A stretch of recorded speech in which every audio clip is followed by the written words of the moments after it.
Team India New Zealand ಪ್ರವಾಸದ ವೇಳಾಪಟ್ಟಿ ಪ್ರಕಟ. 40 ದಿನಗಳಲ್ಲಿ ಆಡಲಿದೆ ಬರೋಬ್ಬರಿ 12 ಪಂದ್ಯಗಳು.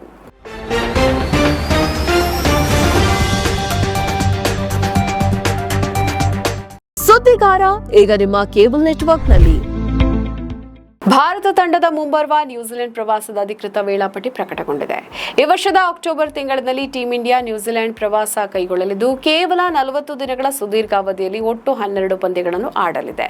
ಈ ಪ್ರವಾಸದಲ್ಲಿ 5 ಟಿ20, 5 ಏಕದಿನ ಮತ್ತು 2 ಟೆಸ್ಟ್ ಪಂದ್ಯಗಳು ಕೂಡ ಒಳಗೊಂಡಿವೆ.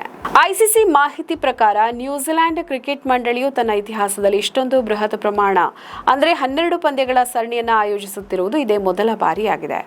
ಭಾರತ ತಂಡವು ಟೆಸ್ಟ್ ಸರಣಿಯನ್ನು ಆಡುವ ಉದ್ದೇಶದಿಂದ ಕೊನೆಯ ಬಾರಿಗೆ ನ್ಯೂಜಿಲೆಂಡ್ಗೆ ಭೇಟಿ ನೀಡಿದ್ದು 2019ರಲ್ಲಿ ಅಂದರೆ ಬರೋಬ್ಬರಿ 7 ವರ್ಷಗಳ ಸುದೀರ್ಘ ಜಿಲೇಬಿ ನಂತರ ಭಾರತ ತಂಡವು ಕಿವೀಸ್ ನೆಲದಲ್ಲಿ ಟೆಸ್ಟ್ ಪಂದ್ಯವನ್ನು ಆಡಲು ಸಜ್ಜಾಗಿದೆ. ಇನ್ನು 2022ರ ನಂತರ ಭಾರತೀಯ ತಂಡವು ನ್ಯೂಜಿಲೆಂಡ್ನಲ್ಲಿ ಮೊದಲ ಬಾರಿಗೆ ಸೀಮಿತ ಓವರ್ಗಳ ಸರಣಿಯನ್ನು ಆಡಲಿದೆ. ಈ ಪ್ರವಾಸವು ಅಕ್ಟೋಬರ್ 22ರಂದು ಆರಂಭವಾಗಿ ಡಿಸೆಂಬರ್ 1ಕ್ಕೆ ಮುಕ್ತಾಯಗೊಳ್ಳಲಿದೆ. ನಮ್ಮ ಈ ವಿಡಿಯೋ ನಿಮಗೆ ಇಷ್ಟ ಆದಲ್ಲಿ ಲೈಕ್ ಮಾಡಿ, ಶೇರ್ ಮಾಡಿ, ಕಮೆಂಟ್ ಮಾಡಿ ಮತ್ತೆ ಸಬ್ಸ್ಕ್ರೈಬ್ ಮಾಡಿ.